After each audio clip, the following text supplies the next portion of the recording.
अस्सलाम वालेकुम दोस्तों, मैं हूं तस्वीर हुसैन और आप देख रहे हैं कार इलेक्ट्रिक डॉक्टर। दोस्तों मेरी आज की वीडियो इग्निशन कॉइल के बारे में है। वीडियो में हम इग्निशन कॉइल को समझेंगे कि इग्निशन कॉइल होती क्या है, कैसे काम करती है, इसकी लोकेशन, कंस्ट्रक्शन के साथ साथ इनकी टाइप्स पर भी नज़र दुलाएंगे। तो आइए वीडियो शुरू करते हैं।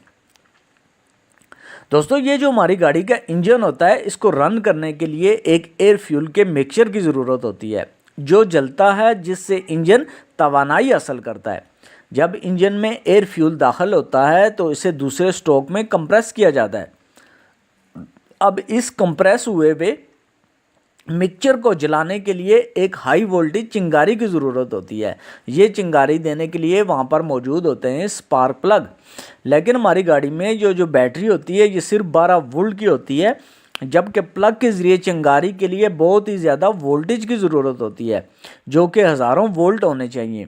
इसलिए वहाँ पर ज़रूरत पड़ती है कॉइल की। कॉइल एक तरह का ट्रांसफार्मर ही होती है जो कि लो करंट को बहुत ही हाई वोल्टेज में कन्वर्ट करने का काम करती है। अब बात करते हैं कि कॉइल की कंस्ट्रक्शन की और कॉइल के काम करने के तरीक़ाकार की। तो सबसे पहले कॉइल के अंदर आता है आयरन कोर। इस आयरन कोर के गिर्द सबसे पहले सेट किया जाता है प्राइमरी वाइंडिंग को। प्राइमरी वाइंडिंग में सिर्फ 200 से 300 टर्न होते हैं।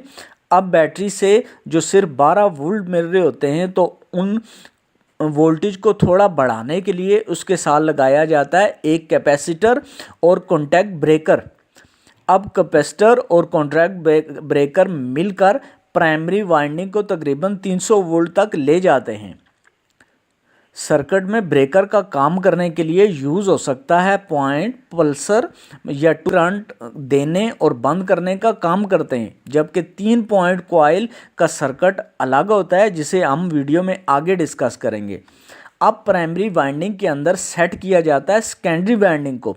सेकेंडरी वाइंडिंग के अंदर तकरीबन 20 से 21 हज़ार टर्न्स होते हैं। वाइंडिंग के अंदर जब वायर को एक टर्न लगाया जाता है तो ये एक टर्न हो जाता है, और अगर 2 टर्न लगाएंगे तो ये 2 टर्न हो जाएंगे। इसी तरह सेकेंडरी कॉइल के अंदर 20 से 21 हज़ार टर्न होते हैं।